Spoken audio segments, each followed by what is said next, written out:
जीवम जीवम दवम जिणवरवसेण जीर्णेतिथं देविन्दविन्दवन्दं वन्दे तं सर्वदा शिरसा।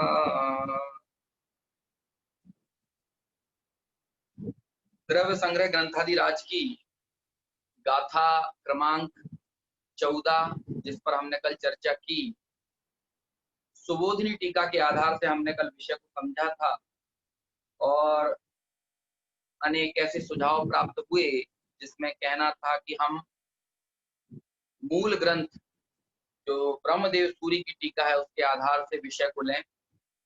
उसको हमने गौण किया था क्योंकि काफी विस्तृत टीका थी और उस टीका का मूल भाव जो गाथा के अनुसार जो भाव था उस टीका के भाव को कल जो हमने सुबोधिनी टीका डॉक्टर कुंदन जी भारेल का की जो लिखी हिंदी टीका है उसके आधार से देखा था।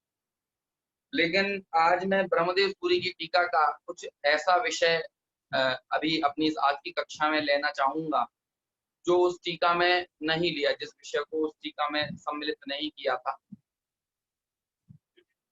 लगभग 3-3.5 पेज का ये विषय है। जहां आवश्यकता लगेगी वहां पर हम विस्तार करेंगे, अन्यथा अधिकांश चीजें तो सामान्य रूप से समझने जैसी ही है, इसलिए वो सहज ही समझ में आएंगी और ब्रह्मदेव सूरी के मंतव्य को भाव को समझेंगे कि वो इस टीका के माध्यम से क्या कहना चाहते हैं। देखिए, हमने जो अभी 14वें नंबर की गाथा पढ़ी या 13वें नंबर की गाथा पढ़ी, इसमें 14वें नंबर की गाथा में सिद्धों के विशेषण की चर्चा की गई और 13वें नंबर की गाथा में शुद्ध नय के विषयभूत शुद्धात्मा का या परम पारिणामिक भाव रूप जो शुद्धात्म तत्व है उसका उल्लेख किया गया। अब ये देखिए, थोड़ा सा विषय यहाँ पर थोड़ा ट्विस्ट खाता है, मतलब थोड़ा सा मोड़ लेता है।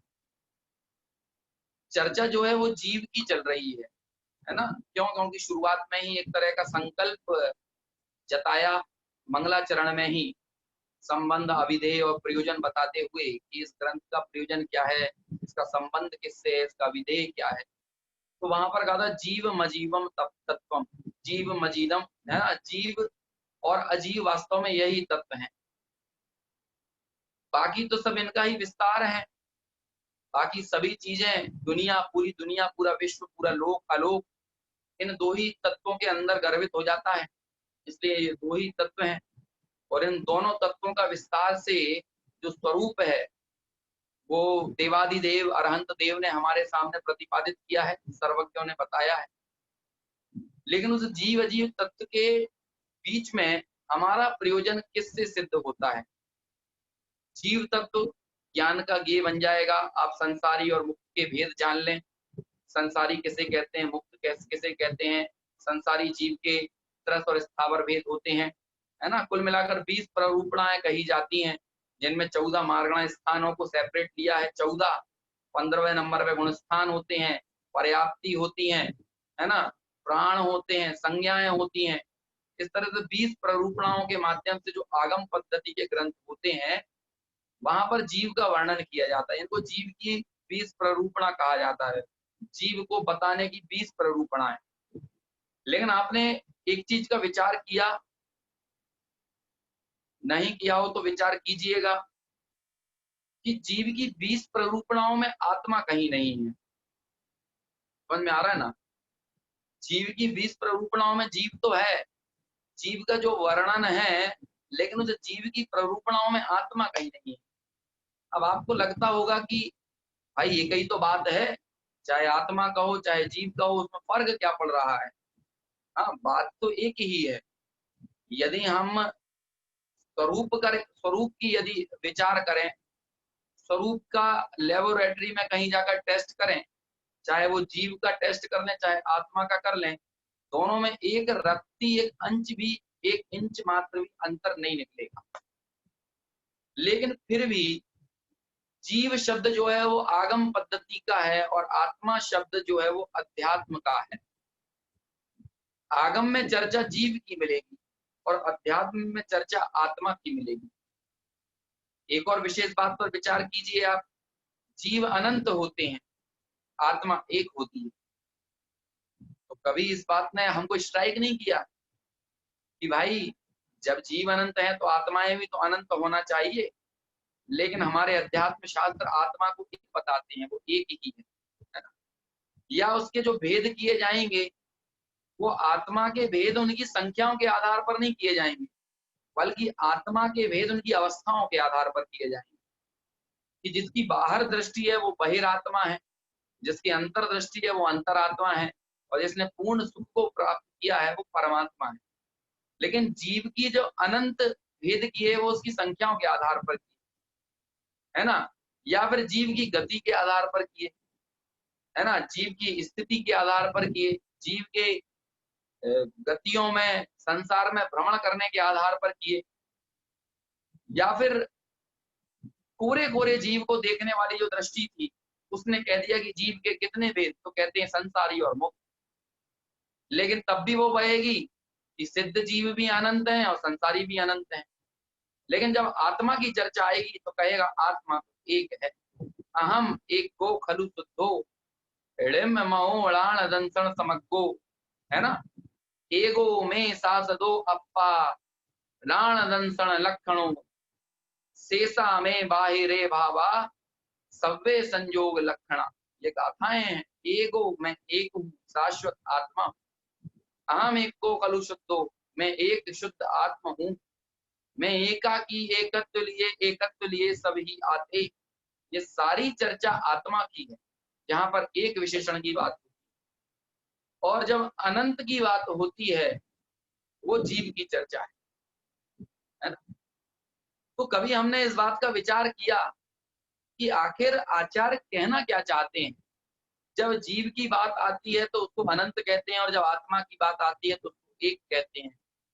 आगम में जो विवक्षाएं मिलती हैं वो जीव की हैं और अध्यात्म की विवक्षाएं आत्मा की हैं।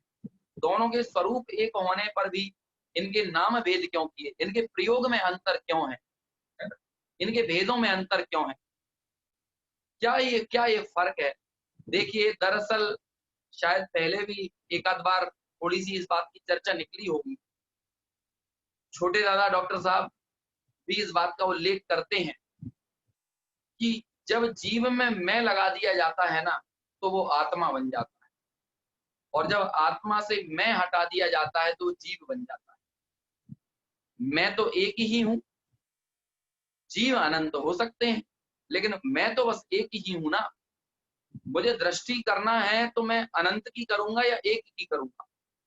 मेरे कार्य की सिद्धि अनंत को देखने से होगी या एक को देखने से होगी। तो फिर ये जो पूरा जो प्रकरण द्रव्य संग्रह का 14 गाथाओं का चला, जो जीव अधिकार है, इस जीव अधिकार में पिछली जो 2 गाथाएं हमने पढ़ी, यहाँ पर थोड़ी सी आत्मा का या अध्यात्म का पुट हमको नजर आया।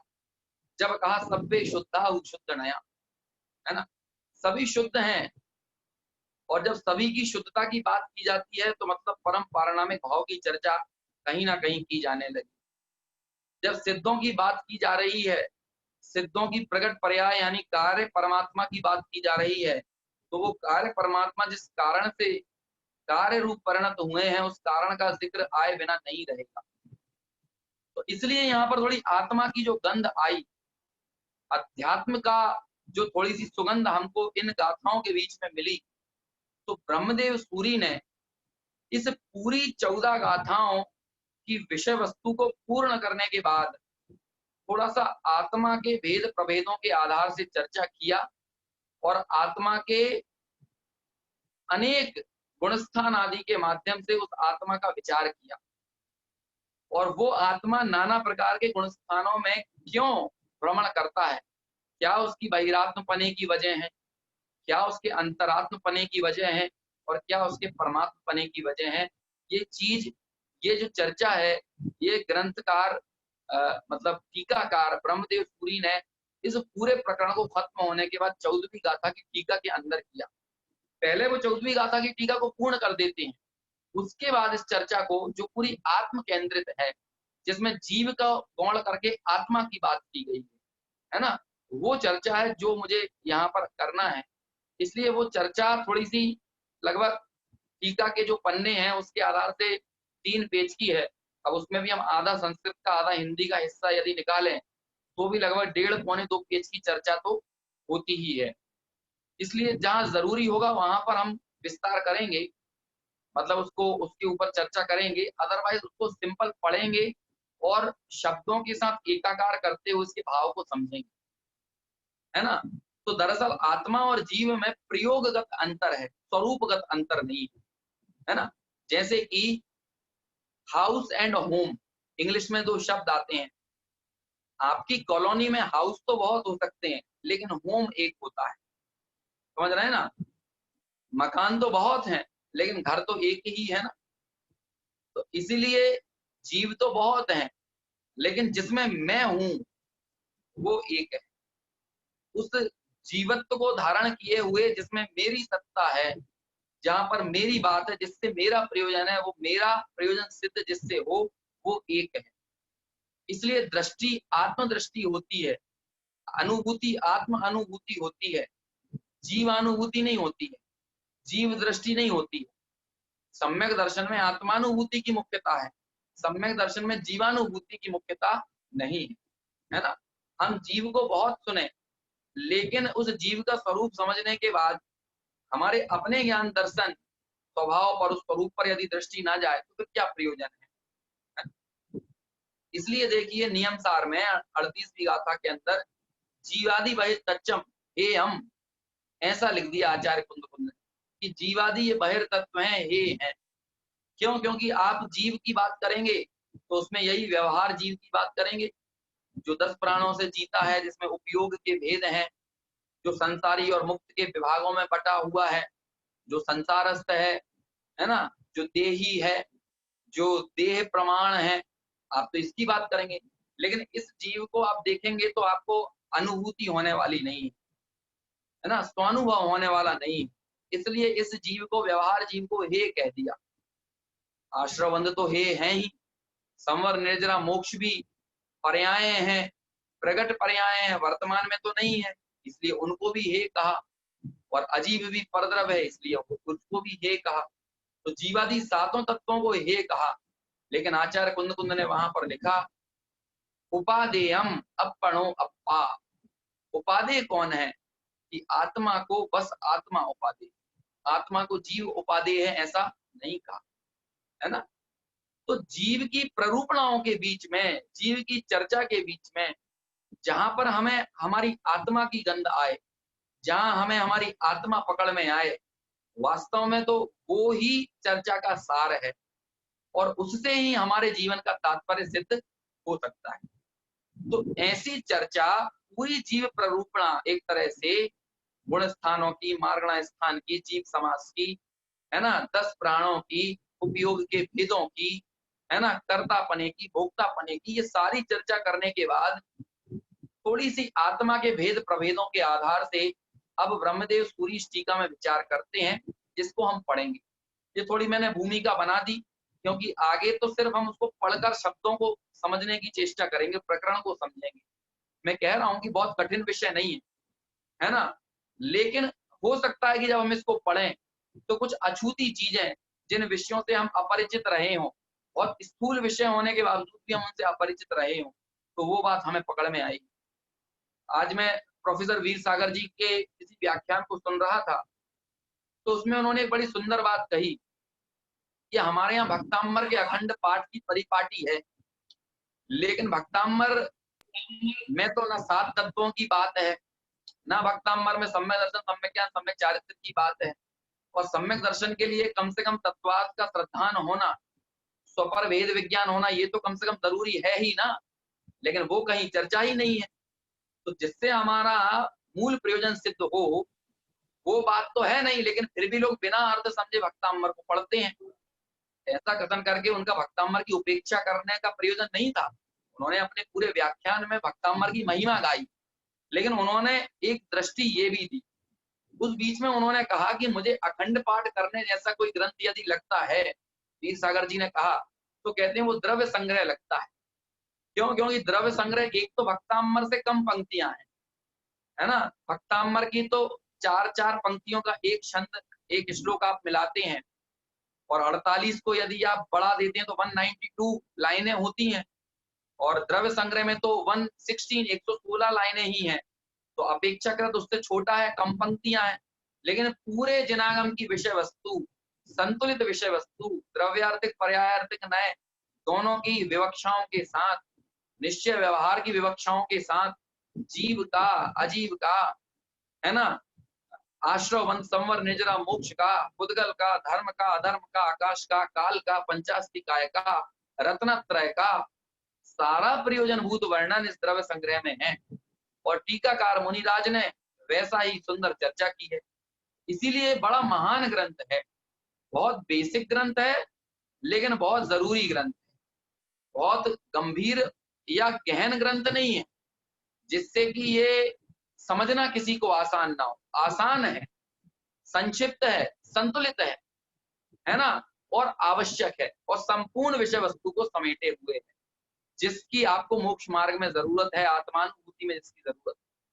तो ऐसी इस चर्चा से हमारा तात्पर्य सिद्ध करना, हमारे प्रयोजन को सिद्ध करना कैसे आना चाहिए, कैसे हम हमारा प्रयोजन सिद्ध करें, तो जो दृष्टि ब्रह्मदेव सूरी की थी, है ना, ऐसी दृष्टि हमें भी विकसित करना होगा कि उस गाथा में से हम हमारे प्रयोजन को, हमारे तात्पर्य को निकालें।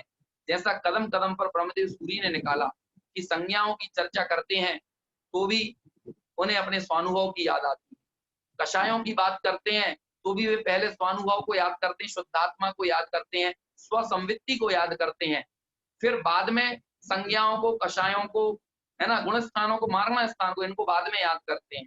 पहले तो वो निश्चय की विषयभूत जो वस्तु है, जो स्वसंवित्ति से अनुभूत, जो स्वसंवेदन रूप विषय वस्तु है, उसकी चर्चा करते हैं, उसकी व्याख्या करते हैं, फिर कालांतर में दूसरी चर्चा करते हैं। तो ये जो दृष्टि है, ये जो शैली है, ये शैली हमको भी समझने जैसी है, हमें भी इसे समझना चाहिए कि कैसे अपना प्रयोजन सिद्ध किया जाए द्रव्य संग्रह की विषय वस्तु में से, ये हमको थोड़ा सा ख्याल आना चाहिए, है ना। देखिए बहुत सुंदर प्रकरण है, आपको समझ में आएगा कि जीव की प्ररूपणाओं को पूर्ण करने के बाद किस तरह से अब आत्मा के ऊपर, आत्मा आत्म केंद्रित होकर, आत्मा के भेद प्रभेदों को आधार में लेकर पूरी चर्चा जो है वो ब्रह्मदेव सूरी ने टीका में की है। मैं टीका आपके सामने स्क्रीन पर शेयर करता हूं, ब्रह्मदेव सूरी की टीका।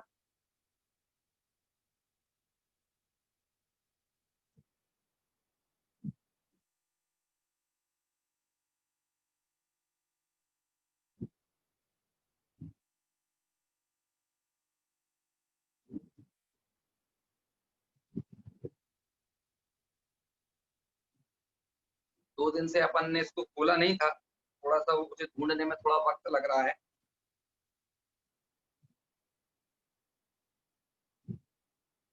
ये देखिए आपकी स्क्रीन पर शेयर हो रही है।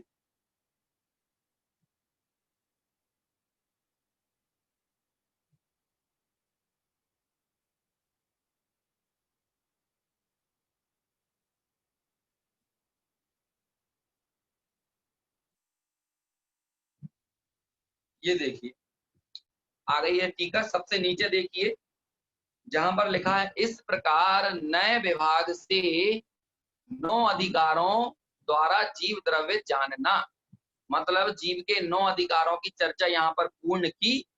अब उस अथवा वही जीव, उसी जीव की अब आत्म केंद्रित होकर आत्मा के भेद प्रभेदों को करते हुए, आत्मा की अवस्थाओं को बताते हुए यहाँ पर थोड़ी चर्चा है और उसके ऊपर थोड़ा सा विचार किया गया है ना। तो अब हम इस चर्चा को पढ़ते हैं, पढ़िए इसके नीचे, साथ में आप मेरे साथ मिलाइए, मैं पढ़ता हूं। तथा वही जीव, कौन सा जीव? वही जीव जो जिसकी 20 प्ररूपणाओं के आधार से अभी हमने चर्चा की ना, गुण स्थानों से, मार्गण स्थान से, जीव समास से, है ना, त्रस स्थावर से, संसारस्थ से, स्वदेह प्रमाण से, कर्ता से, भोक्ता से, उपयोग के भेदों से, अमूर्तिक फनी से, 10 प्राणों से, वही जीव बहिरात्मा, अंतरात्मा और परमात्मा के भेद से 3 प्रकार का है। अब इन तीनों अवस्थाओं की वजह बताते हैं कौन बहिरात्मा, कौन अंतरात्मा, कौन परमात्मा, जो भी विषय आपने पढ़ा होगा ना बाल बोध वगैरह में भी, उसका भी मूल आधार एक तरह से यही ग्रंथ है, यहीं से वो पूरी चर्चा निकली है। देखिए आगे, वह इस प्रकार है, श्वासोद्धात्म संवित्ति से उत्पन्न, ये इस शब्द पर हम चर्चा कर चुके हैं। संवित्ति यानी क्या, शुद्धात्म यानी क्या, और स्व यानी क्या। स्व शुद्धात्म संवित्ति से उत्पन्न, देखिए बात कर रहे हैं बहिरात्मा की, लेकिन दृष्टि देखिए ब्रह्मदेव सूरी की। मैं आपको उस दृष्टि से परिचित कराना चाहता हूं, है ना।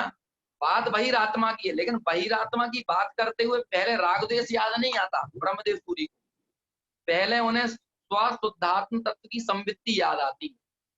इसलिए कहते हैं स्वशुद्धात्म संवित्ति से उत्पन्न वास्तविक सुख से प्रतिपक्षभूत, सच्चा सुख जो है उससे प्रतिपक्षभूत। ये आपको पूरी शैली अभी तक की टीका में अनेक बार पढ़ने को मिली, यदि आपको स्मरण में रही हो तो आपको याद रहा होगा। इस तरह से अपने वाक्यों को कितनी बार ब्रह्मदेव सूरी ने शुरू किया है। स्वशुद्धात्म संवित्ति से उत्पन्न वास्तविक सुख के प्रति पक्षभूत इंद्रिय सुख से सुख में आसक्त जीव बहिरात्मा है। जो इंद्रिय सुख में आसक्त है और जिसे स्वशुद्धात्म संवित्ति की खबर नहीं है, वो बहिरात्मा है। और उससे विलक्षण, इससे उल्टा कर दो, जो इंद्रिय सुख में आसक्त नहीं है और जिसे स्वसंवित्ति से उत्पन्न वास्तविक सुख है ना, और इंद्रिय सुख में जो आसक्त नहीं है, इसलिए वो हो गया उससे विलक्षण जीव अंतरात्मा है, अथवा देह रहित निज शुद्धात्म द्रव्य की भावना जिसका लक्षण है। देखिए भावना शब्द में बहुत बल है। भावना शब्द है ना, ये आपको द्रव्य संग्रह में भावना शब्द भी बहुत मिलेगा। क्यों भावना को भवनाशिनी कहा है? हमारे जिन शासन में कामना शब्द नहीं चलता है ना, शुभ कामनाएं नहीं, शुभ कामना शब्द अच्छा नहीं है। कामना तो दुख का कारण है, ये इच्छाओं को बताता है। हमारे यहाँ भाव, क्यों? क्योंकि भाव से ही मुक्ति मार्ग है और भाव से ही संसार मार्ग है, भाव से ही बंध है और भाव से ही निर्जरा है।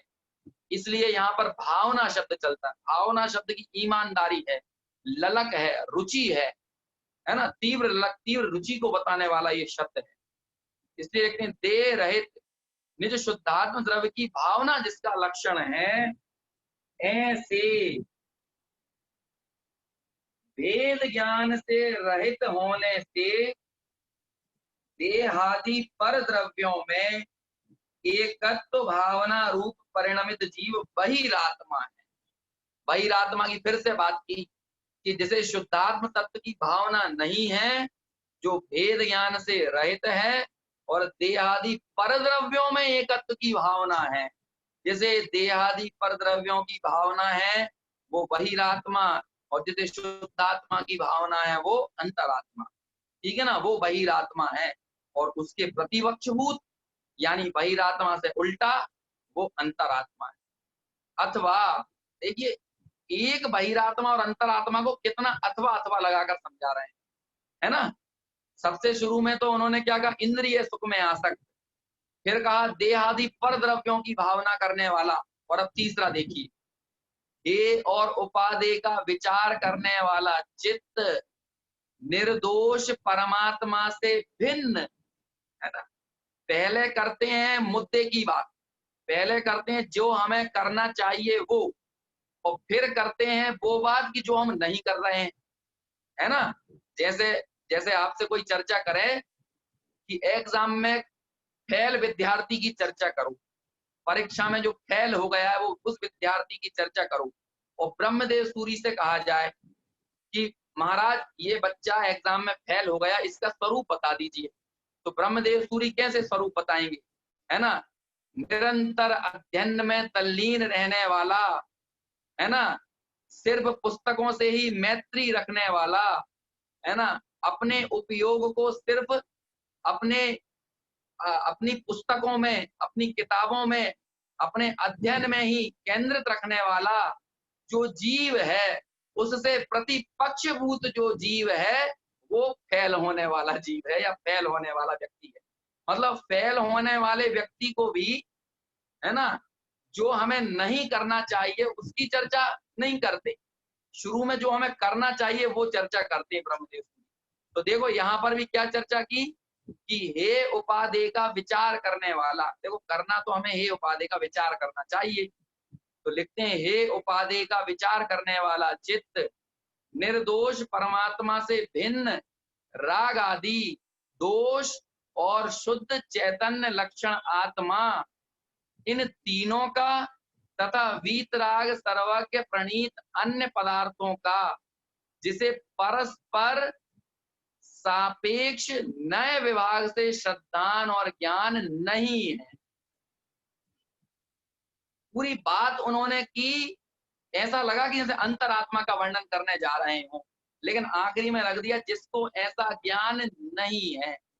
हे उपादेय का चित्त जिसका है वो अंतरात्मा, वीतराग सर्वज्ञ प्रणीत है ना, पदार्थों का सापेक्ष नए विभाग से जिसका श्रद्धान और ज्ञान है वो अंतरात्मा, जिसके निर्दोष परमात्मा से भिन्न राग आदि दोष और शुद्ध चैतन्य लक्षण आत्मा, इन तीनों का जिसको सही श्रद्धान ज्ञान है और जिसने राग द्वेष को छोड़ा है और शुद्ध चैतन्य लक्षण आत्मा को ग्रहण किया है वो अंतरात्मा।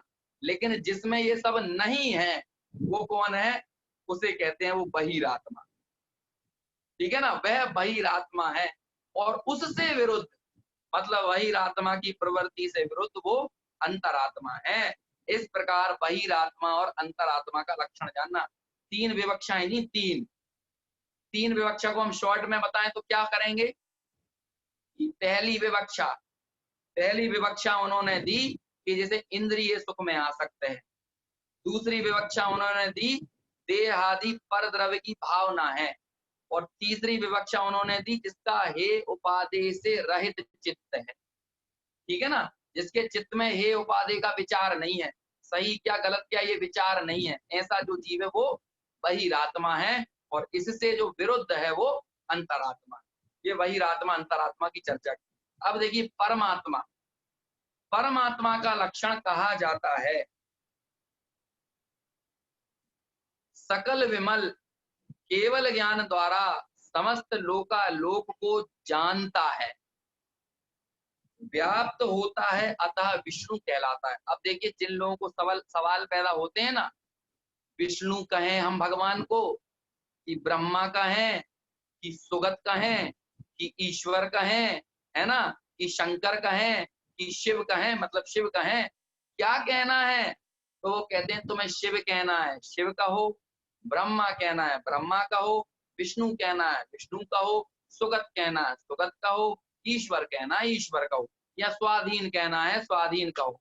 लेकिन वो सारे के सारे कहने वाली संज्ञाओं में ये गुण होना चाहिए जिन गुणों की चर्चा कर रहे हैं। देखना क्या गजब है, पूरा प्रकरण शानदार है ना। उपयोग को स्थिर रखिए। मैं आपको बारंबार ये कहता हूँ, जो लोग भी जुड़ते हैं उनसे भी कहता हूँ, जो कभी कभी जुड़ते हैं उनसे भी कहता हूँ, हमारी ये चर्चा वक्ता सापेक्ष मत रखिए, इसे ग्रंथ सापेक्ष रखिए, है ना। बस मतलब जो कथन है उसके सापेक्ष यदि चर्चा सुनेंगे तो आपको मजा आएगा, और आप वक्ता सापेक्ष चर्चा की यदि अपेक्षा करेंगे तो मजा नहीं आएगा, है ना। अध्ययन हमारा मूल विषय सापेक्ष चर्चा होना चाहिए, विषय से जुड़कर चर्चा होना चाहिए। वक्ता के शैली, उसके उदाहरण, उसकी स्टाइल, इन सब चीजों की कोई मुख्यता नहीं रखना चाहिए। ठीक है ना, देखिए आगे क्योंकि सही बात तो ये है कि शाम तक आते आते मेरी बैटरी भी डाउन हो जाती है ना। तो मैं आपको अपनी शैली से बांध सकूं ये मेरे में ताकत नहीं बचती है शाम के समय, है ना। क्योंकि सुबह की जो कक्षाएं हो जाती हैं और फिर दूसरे कार्यालयीन वर्क वगैरह, तो उसके बाद बैटरी और गला सब जवाब दे जाते हैं, है ना। इसलिए विषय से जुड़कर यदि चर्चा को हम समझेंगे तो सबको आनंद आएगा। देखिए विष्णु क्यों कहा, विष्णु भगवान को, परमात्मा को विष्णु क्यों कहा।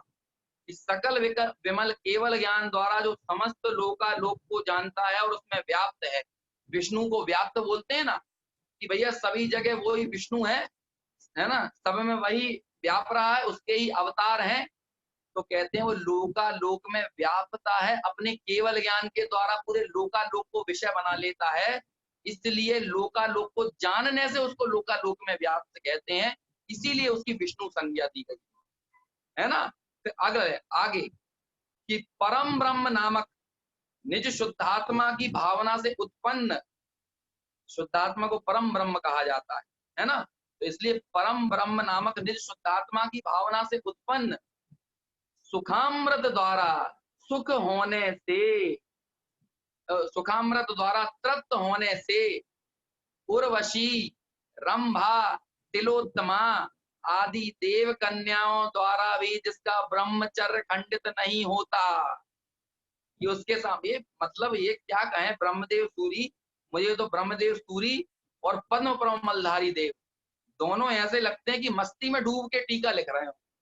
चर्चा आपको जो रखना है वो रखो, लेकिन वो अपनी मस्ती में है।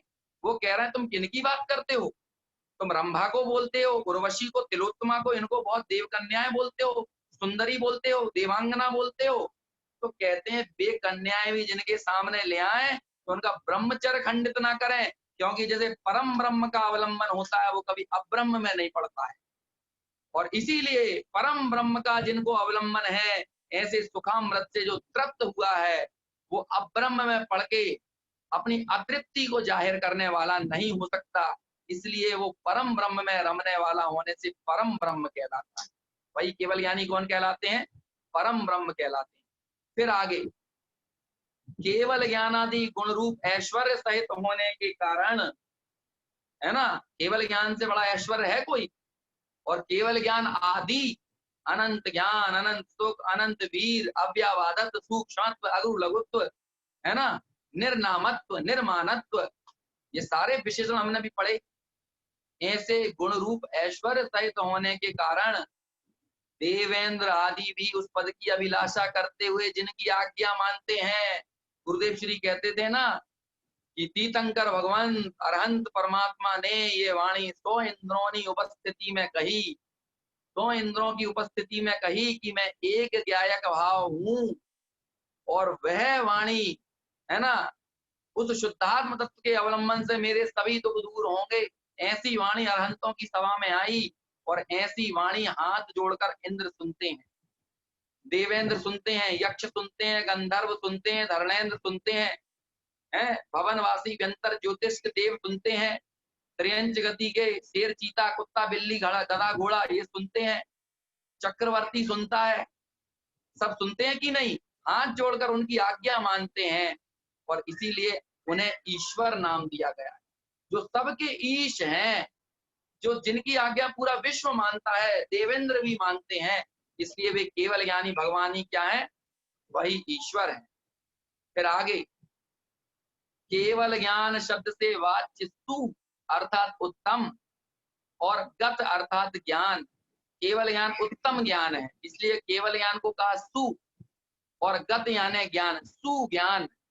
सुज्ञान जिसको है, केवल ज्ञान जिसको है, इसलिए उसको सुगत कहा जाता है ना। अथवा जिसने शोभायमान अविनश्वर मुक्ति पद को प्राप्त किया वह सुगत है, इसलिए सुगत विशेषण भी किसको दिया, परमात्मा को दिया। फिर आगे देखिए, है ना, शिवम परम कल्याणम निर्वाणम ज्ञान, निर्वाणम ज्ञान मक्षयम प्राप्तम मुक्ति पदम येन सा शिवा परिकीर्तिता। अर्थात शिव अर्थात परम कल्याण, निर्वाण और अक्षय ज्ञान, अक्षय ज्ञान रूप मुक्ति पद को जिसने पाया, है ना, मुक्ति पद की प्राप्ति करने के कारण उनको क्या कहा, उनको शिव कहा। इस श्लोक में कथित लक्षण युक्त शिव है, काम क्रोध आदि दोष का जय करने से, अनंत ज्ञानादि गुण सहित होने से उनको ही क्या कहा, जिन कहा। बुद्ध वीर जिन हरि हर ब्रह्मा, या उसको स्वाधीन कहो। आप तो उसको जो कहना है वो कहो, लेकिन उसमें ये गुण मिलना चाहिए, जिन गुणों की यहाँ पर बात की जा रही है वह जिन है। इत्यादि परमागम में कहे हुए 1008 नामों से वाच्य परमात्मा जानना। 1008 नामों का जिक्र है, आपको 1008 नाम पढ़ना है तो आदि पुराण में पढ़िए, शुरुआत में ही, है ना, और हर एक नाम के गुण भी बताएं, ठीक है ना। यहाँ तो ये 5-6 नाम बता दिए बस। आगे देखिए, इस प्रकार, है ना, तीनों आत्मा के लक्षण बताए। तीनों मतलब बहिरात्मा, अंतरात्मा, परमात्मा। इस प्रकार इन त्रिविध आत्माओं में मिथ्या दृष्टि भव्य जीव बहिरात्मा व्यक्त रूप से रहता है। मिथ्या दृष्टि कैसा? बहिरात्मा पने रूप से रहता है, उसका बहिरात्मपना व्यक्त है। अंतरात्मा और परमात्मा ये शक्ति रूप से रहते हैं। हर आत्मा में चाहे वो मिथ्या दृष्टि क्यों ना हो, अंतरात्मा और परमात्मपना शक्ति रूप से विद्यमान है, और बहिरात्मपना मिथ्या दृष्टियों के व्यक्त है। व्यक्ति रूप से बहिरात्मपना है, लेकिन शक्ति रूप से अंतरात्मा और परमात्मपना विद्यमान है। जैसे कि हर व्यक्ति के अंदर राष्ट्रपति बनने की ताकत विद्यमान है कि नहीं? यदि आप 35 वर्ष के हो, भारतीय हो, हैं, इस तरह से आप अपना मिलान करो, जो उसके गुण, आप पे कोई आपराधिक केस ना हो, तो आप राष्ट्रपति बनने की शक्तिपना आप में विद्यमान है क्या? नहीं। अब व्यक्तिपने में आप ठेला चला रहे हो भले ही, लेकिन शक्तिपने में तो है कि नहीं, है ना? तो यही बात होती है। अब कई राष्ट्रपति ऐसे हुए कि बहुत साधारण जीवन था जिनका, चाहे वो KR नारायणन हो, है ना, अभी रामनाथ कोविंद हो, बहुत सादा जीवन था इन लोगों का। इनका इतिहास देखो, बचपना देखो, तो कोई कह नहीं सकता कि इन लोगों ने कभी भविष्य में ये राष्ट्रपति बनेंगे, है ना। लेकिन बने क्यों? क्योंकि सबको समान अवसर है हमारे संविधान में, है ना। इसीलिए ये गणतंत्र, लोकतंत्र ऐसा इसको कहा जाता है। गण का तंत्र है, लोक का तंत्र है, ठीक है ना। तो ऐसे ही जिसमें सबका कल्याण की समानता से बात हो, वो कहलाता है समो शरण।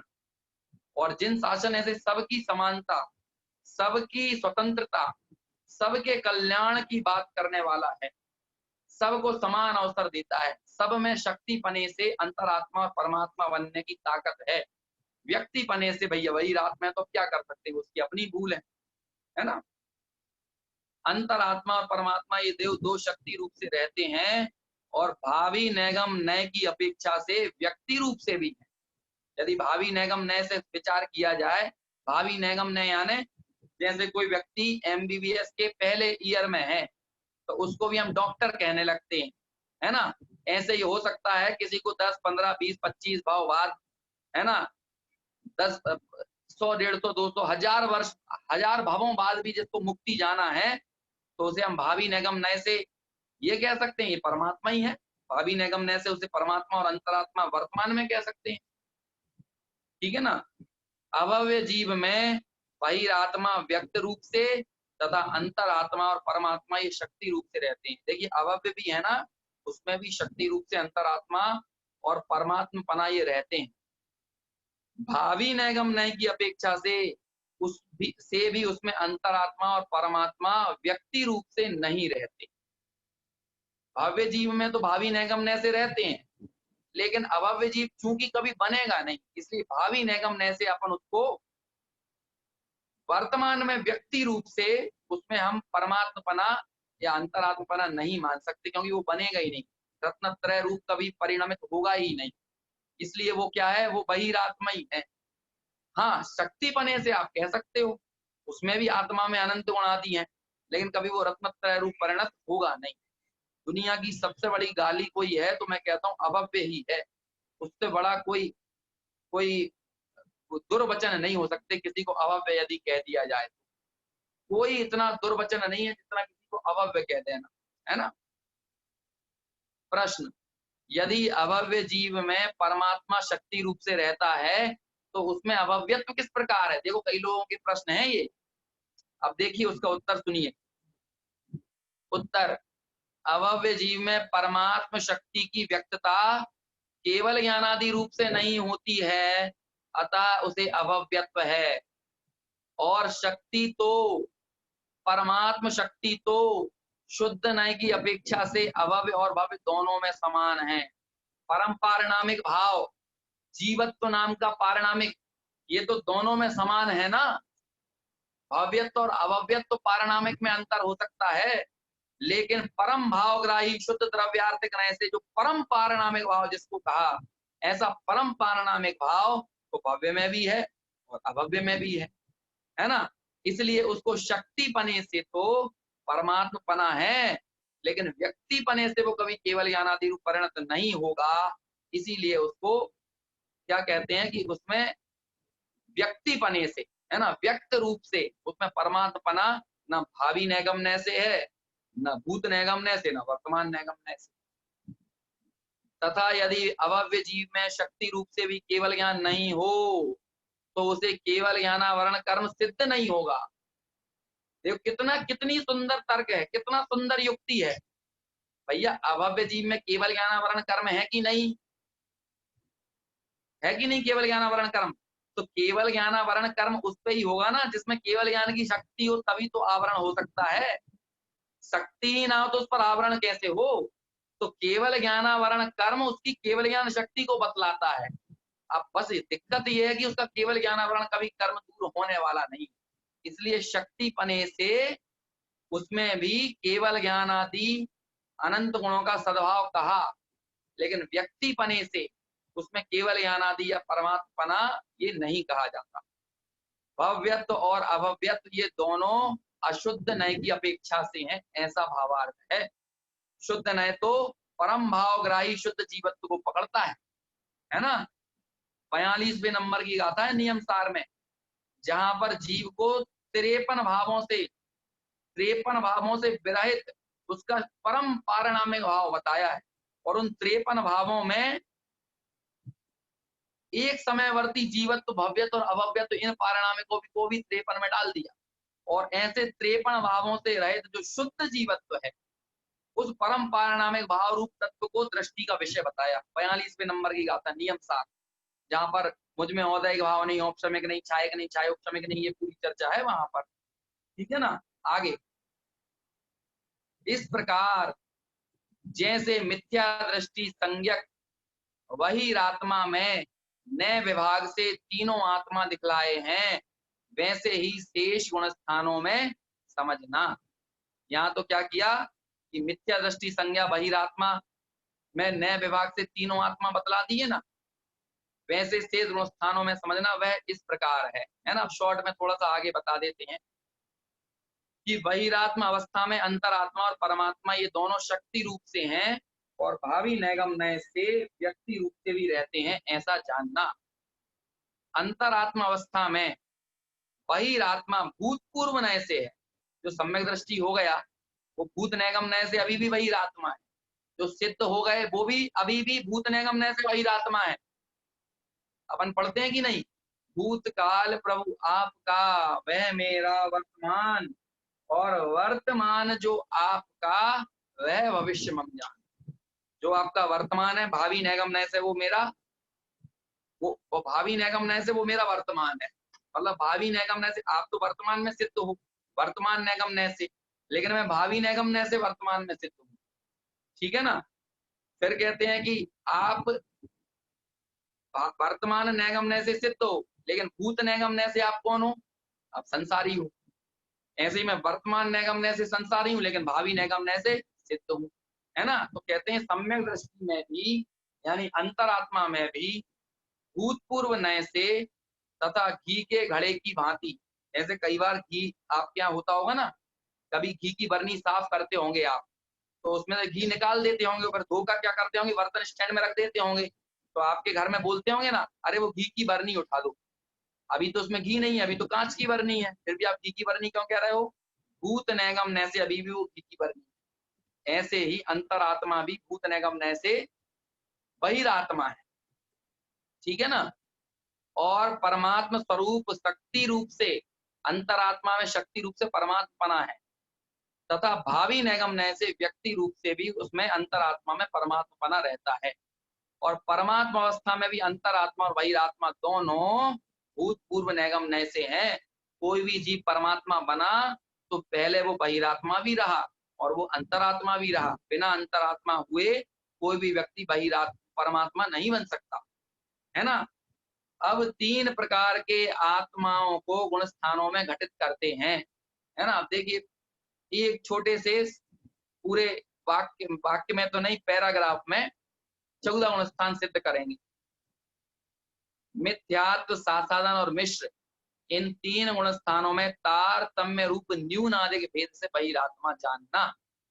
मिथ्या दृष्टि क्या है? अधिक बहिरात्मा। सासादन थोड़ा कम, सम्यक मिथ्यात्व वाला थोड़ा और कम, लेकिन तीनों बहिरात्मा है। इसलिए कहा तारतम्य रूप से न्यूनाधिक भेद से बहिरात्मा जानना। अविरत गुण स्थान में उसके योग्य अशुभ लेश्या रूप से परिणमित जीव जघन्य अंतरात्मा है, और क्षीण कषाय गुण स्थान में उत्कृष्ट अंतरात्मा है। अविरत और क्षीण कषाय गुण स्थान के बीच के गुण स्थानों में मध्यम अंतरात्मा है ना।